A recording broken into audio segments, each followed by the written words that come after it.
ওই একটাই বাংলাকে বুঝিয়েছে না বুঝাই যায়।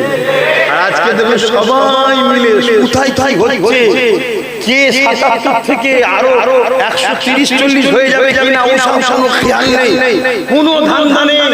আমার কি হবে কোনো শুধু একটাই ধান্দা, ওইটাকে আউট হবে হবে ওই ওই ওই ওই খারাতে ঠিক না হ্যাঁ ওর খেয়ালই নেই, ওই টাকা থেকে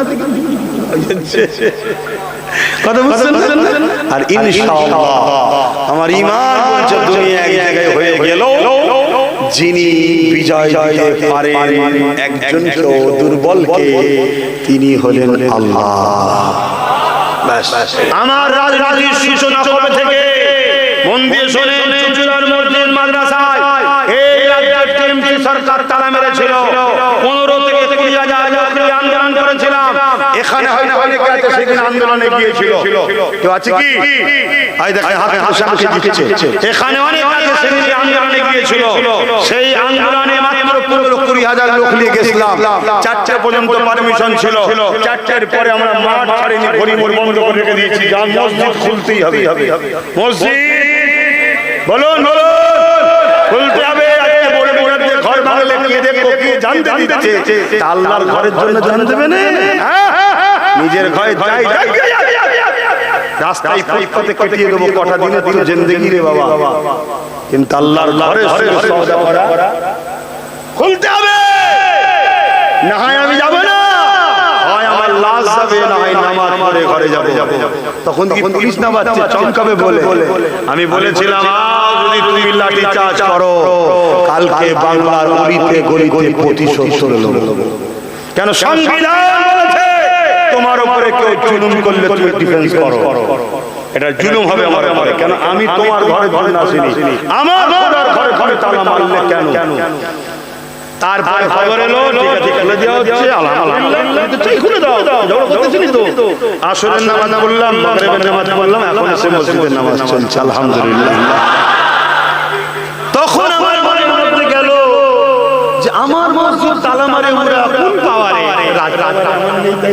আমি ভাবলাম না আমি হুজুর তো কি হয়েছে, রাজ পাওয়ার দরকার নাই, লোহা না লোহা কাটা যাবে।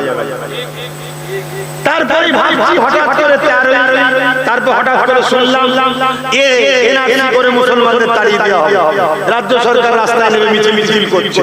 আমি বললাম মিছিল না করে একবার সুপ্রিম কোর্টে যে 10 কোটি মানুষের পক্ষে কেস করে দিন। আপনাকে তো সিএম বানিয়েছে, সিএম করে নেন।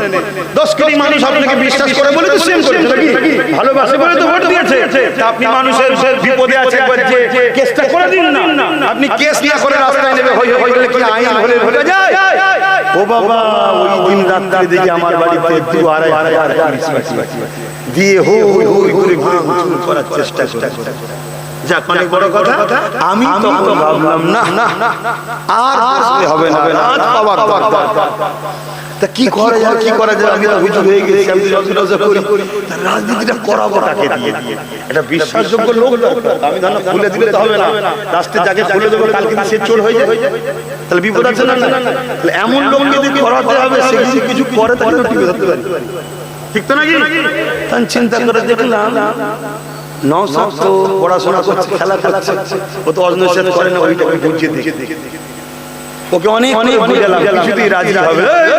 করবো না সব বুঝিনি, আমাকে চেনেই নেই, আমি মাইক ধরতে পারি, বক্তব্য দিতে পারি, আমি আছি গার্ড করবো সব। তাহলে আল্লাহ সাহায্য ছাড়া অন্য কিছু কি কেউ শুনতে পারে? লাস্টে 17 ডিসেম্বর হামলা হলো বাড়িতে, 21শে জানুয়ারি দল খুলে দিয়ে ঝান্ডা ওর হাতে তুলে দিলাম।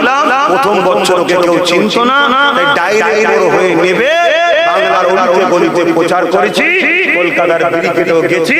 আমি ব্রিগেডে যাওয়ার সময় বলেছিলাম, আমাকে যদি ব্রিগেডে নিয়ে যাস নিশ্চিন্তায় জেলের স্তরে হেরে যাবে, কারণ যে ভিড় হবে, যে জনজোয়ার হবে, যে আওয়াজ হবে, আমার কাছের লোকেরাই বলবে সতীন বিধবা হয়ে যায়, তাও ভালো সতীনের ঘর করতে দেবো না।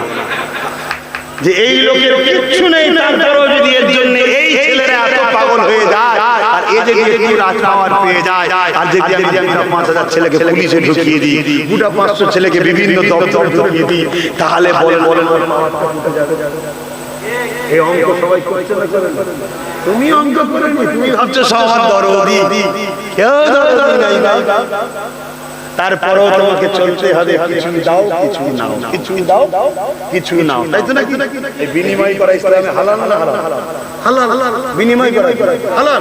আমি মিষ্টি দোকানে মিষ্টি কিনি না, হ্যাঁ, চাল কিনি না, হ্যাঁ, পয়সা দিয়ে বিনিময়, এইটা হলো বিনিময়। তাই আমি বললাম কিছু দাও কিছু লাও, তা না করে তুমি ইসলামের দুশমনকে সাপোর্ট করবে, এটা হয়?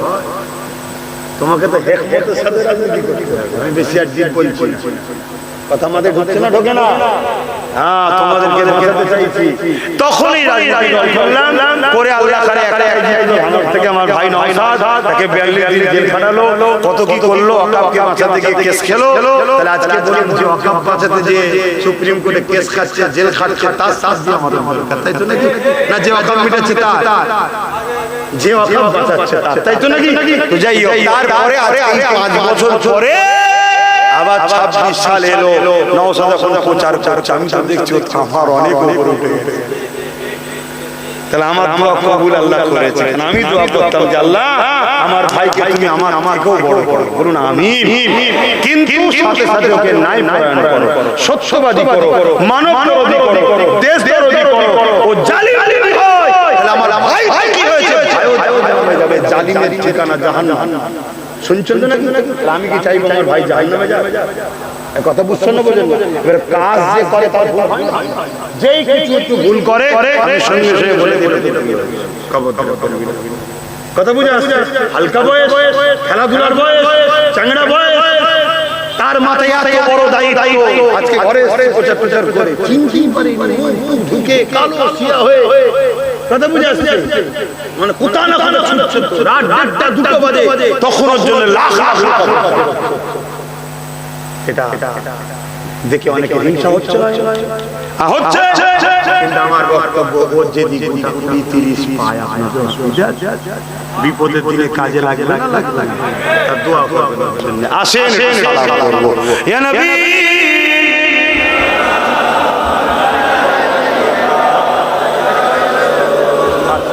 ও আমার ঘরে ভাই আছে, ওই ভাইকে ডাকেন না।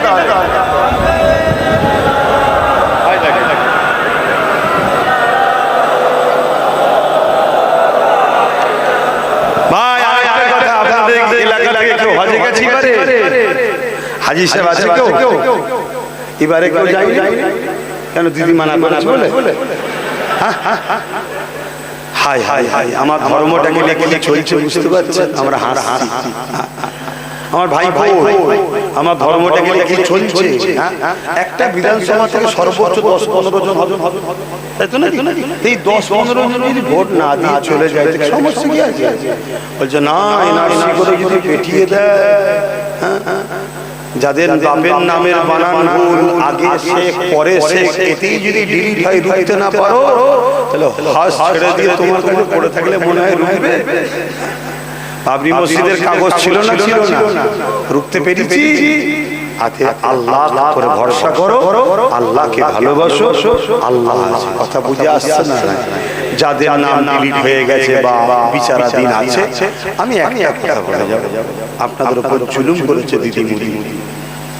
তবে যদি আপনাদের 2002 এর বাপমার লিঙ্ক থাকে বা পাসপোর্ট থাকে, আপনারা যদি বৈধ নাগরিক হন, কিছু নামের বানান ভুল যাওয়ার জন্য আপনাকে রুখে থাকে, আমি এতটুকু বলতে পারি, টেনশন করে জীবনের ক্ষতি করবেন না। 100% বলে দিচ্ছি, এদেরকে হাড়কে আপনাকে ইনসাফ দিতে হবে। কথা মাথায় ঢুকছে? অত সহজ নয়। আপনি ভারতীয়, আপনাকে বলে দেবে ভারতীয় নয়। হ্যাঁ, একটা পলিসি বিজেপি বাংলায় আসা অনেক শখ হচ্ছে, কোনোভাবে আসতে পারছে না। 2011-তে সরকারকে ফেলে দিয়ে মমতাকে পাঠিয়ে আস্তে আস্তে আরএসএস বিজেপি বাংলায় চাষ হচ্ছে না, হয় না। তারপরেও দেখছে হচ্ছে না। তাই চাইছে 30-40 হাজার করে মুসলমানকে ভোট দিতে দেবো না। মুসলমান 30-40 হাজার ভোট না দেয়, তাহলে আসার একটা চান্স আছে না? এই সুযোগ করে একটা আসার চেষ্টা বিজেপি করছে। আল্লাহ জালিম বিজেপিকে ধ্বংস করুন, বলুন আল্লাহুম্মা আমিন। আর আমাদেরকে যারা ঠকিয়ে এই বাংলায় বিজেপিকে রাস্তা করে দিচ্ছে, আল্লাহ সেই রাজ্য সরকারের ওই বিচারিতাকেও ধ্বংস করুন, বলুন আমিন। আসেন, আমার ভাই এসেছেন, পীর আল্লামা হোসেন সিদ্দিকী আজম হুজুর পীর কেবলার বড় সাহেবজাদা। আজকে দুজনই বড়, আল্লাহ করে আমিও বাপের বড়, ইনিও বাপের বড়। এসেছি আল্লাহ করে ভাই আমার মুসলিম ভাই, তিনি আলোচনা করবেন, আপনারা ধীরে স্থির ভাবে ধরেন আলোচনা শুনবেন। আমি মনে করেছিলাম যে খেয়াল হয়ে গেছে, কথা বলেছিল যে খেয়াল হয়ে গেছে, মানে এখন শরীরটা এখানে আছে, রুহটা এখন অন্য জায়গায় ঘুরছে। 4 তারিখ পার না হওয়া পর্যন্ত একটু হবে কথা বুঝে আসছে। কেন আমাকে কোটি কোটি মানুষ ভালোবাসে, আমার কাছে কাঁদে, চোখের পানি ফেলে, তাদের কষ্টে আমার যত সামান্য, আমার কাছে আছে এক জগ পানি, পিপাসিত মানুষ কজনকে খাওয়াবো বলুন।